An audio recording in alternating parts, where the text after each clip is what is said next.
Today, I am reminding myself that just because people are getting things that I want quicker than me doesn't mean that it's still not possible for me. My timeline is not the same as theirs. What I will be doing PYQs और sample papers. सो मैंने plan किया है कि मैं PYQs करने वाली हूँ क्योंकि सैम्पल पेपर तो मैंने इतने किए ही है. एंड मेरे ओपिनियन में अगर हम लोग एग्ज़ाम के गैप डेज में कोई सैम्पल पेपर करते हैं, अगर उसमें हमको कम मार्क्स मिलता है तो हमको डीमोटिवेशन हो जाता है एंड फिर हमारे बाकी के गैप डेज वेस्ट हो जाते हैं. इसलिए मैंने PYQs करने का सोचा है. सैम्पल पेपर्स अभी मैं नहीं करने वाली हूँ. एंड जो भी मैंने सैम्पल पेपर्स किए उसमें जो मैंने मिस्टेक्स किए हैं, वो जिन क्वेश्चंस में मैंने मिस्टेक्स की थी वो क्वेश्चंस को मैं बाद में फिर से सॉल्व करूँगी अपने गैप डेज में. सो यही मेरा प्लान है. So now let's talk about my strategy in order to ace maths का बोर्ड एग्जाम. सो मैथ्स भी टू टाइप्स के मैथ्स अवेलेबल है. एक होता है स्टैंडर्ड मैथ्स, एक होता है बेसिक मैथ्स. सो मैंने ऑप्ट किया है स्टैंडर्ड मैथ्स के लिए जिसका सब्जेक्ट कोड है 041. एंड अगर आपके पास बेसिक मैथ्स है, सो बेसिक मैथ्स के लिए अगर आपने PYQs देखे होंगे तो आपको पता चली गया होगा the only book you need is this NCERT text book. And इसके एग्जाम्पल्स वगैरह प्रैक्टिस कर लेना क्योंकि हमारे प्री बोर्ड्स में भी बेसिक मैथ्स वालों के लिए ये NCERT बुक से ही आया था. इवन मेरे प्री बोर्ड 2 में जो दूसरे स्कूल ने क्वेश्चन पेपर बनाया था, मैंने बेसिक मैथ्स का बाद में देखा था, तो उसमें भी जो क्वेश्चंस थे जो दूसरे स्कूल ने क्वेश्चन पेपर बनाया था उसमें भी सारे क्वेश्चंस जो थे वो NCERT से ही आए थे. और एक दो थोड़े से NCERT के कॉन्सेप्ट्स में सही थे कि थोड़े से नंबर को उन्होंने चेंज कर दिया था. सो अगर आपके पास बेसिक मैथ्स है, NCERT is more than enough for you all. And you can also practise some PYQs in order to boost up your preparation. Now coming to standard maths, क्योंकि मेरा भी स्टैंडर्ड मैथ्स ही है. सो मैंने ऐसा decide किया है we are getting 9 days का leave. सो सबसे पहले तो मैं NCERT पूरा अच्छे से प्रैक्टिस करने वाली हूँ. कि अगर आप लोगों ने मेरे प्रीवियस व्लॉग्स देखे होंगे, मैंने जनवरी में NCERT इतनी सॉल्व नहीं की थी. I focused on sample papers and PYQs only. So इसलिए मैंने एक बार डिसाइड किया कि मैं एक बार 2 दिन लेकर पूरी NCERT को सॉल्व करने वाली हूँ. NCERT exercise, examples, then I will be solving NCERT exemplar के MCQs क्योंकि वहाँ से भी कुछ कुछ क्वेश्चंस उठकर आ जाते हैं. And then I will proceed to PYQs. So this was all my plan कि how I am going to utilise my gap days.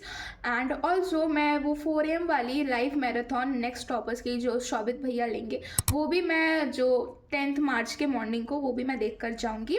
And now coming to the most common mistakes जो कि मैं बार बार करती हूँ मैथ्स में.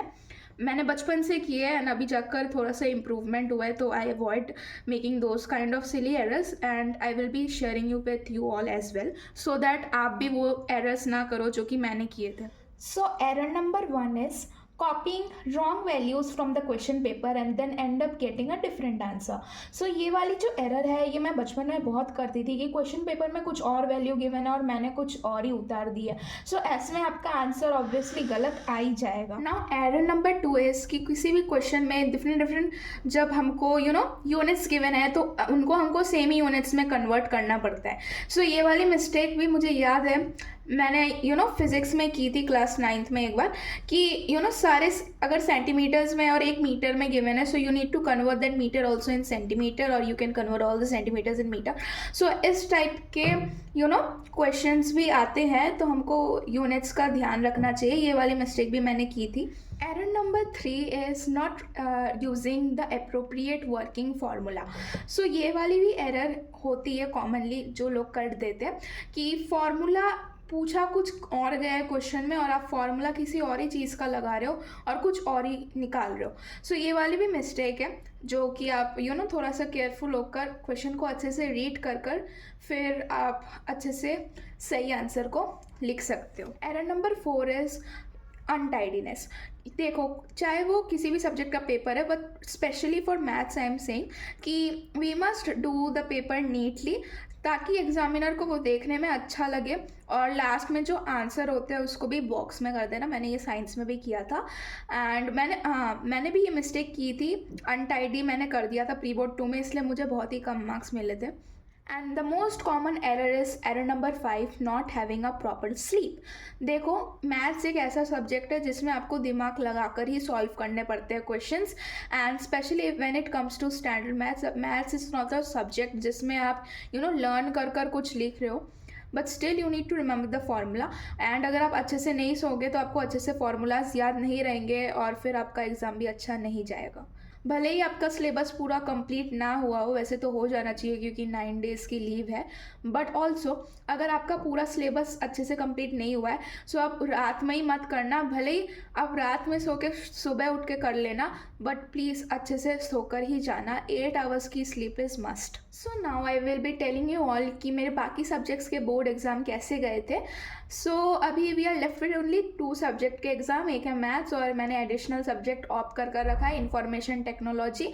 हाँ, सो कल मेरा हिंदी का पेपर था एंड मैंने कम्युनिटी पोस्ट भी शेयर किया था आप लोगों के साथ। तो हिंदी का पेपर भी ठीक ही किया मैंने, आंसर्स नहीं मिला है क्योंकि अगर मैं आंसर्स मिलाऊंगी तो कभी कुछ मिस्टेक तो इधर उधर मात्रा वगैरह की हो ही जाती। सो उसका इफेक्ट मेरे मैथ्स में पड़ेगा, फिर I will be disappointed and all. So इसलिए मैंने आंसर्स नहीं चेक किए एंड मैंने अपनी हिंदी वाली मैम से बात कर लिया था, तो उन्होंने भी बोला था और डिस्कस किया था हमने बेसिकली, तो उन्होंने बोला था हाँ ठीक है किया, तुम एग्ज़ाम के बाद में देख लेना। So coming to social science, so SST में अगर मैं बात करूँ एमसीक्यूज़ मैंने मिलाए थे।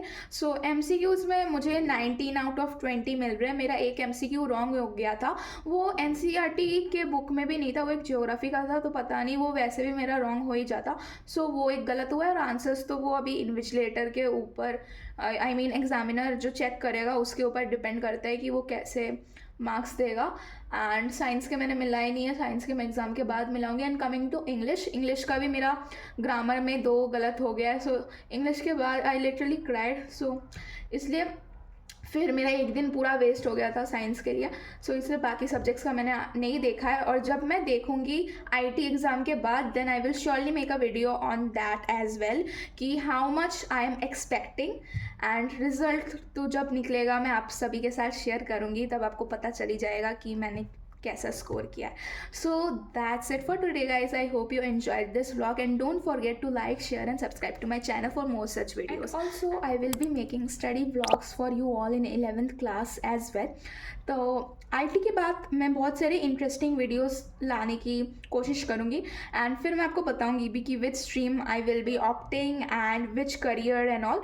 सो तब तक के लिए स्टे ट्यून्ड।